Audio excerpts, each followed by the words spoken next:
Hey guys, welcome back to my channel. So today I want to talk about differential equations.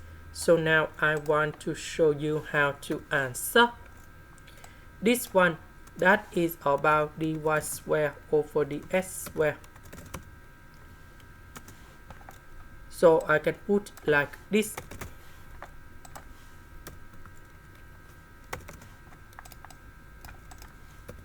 So I will put this one go to the right.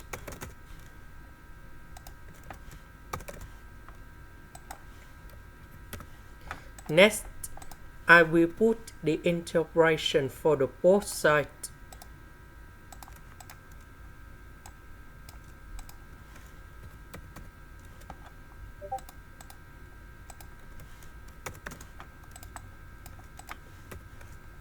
The integration of this one, that is about y to the power of 3 over 3, and we have dy.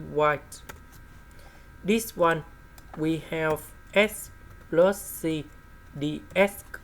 C, that is about the constant.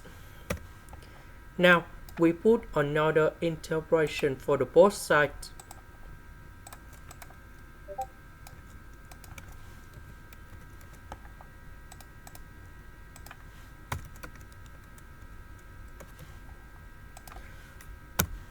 So the integration of this one, that is about y to the power of 4 over number 4. So number 3 and number 4, that is about number 12. This one, that is about s squared over number 2. This one, that is about cs, and I will put about d. And this is another constant. And that is the final answer. This is the end. Thank you for watching.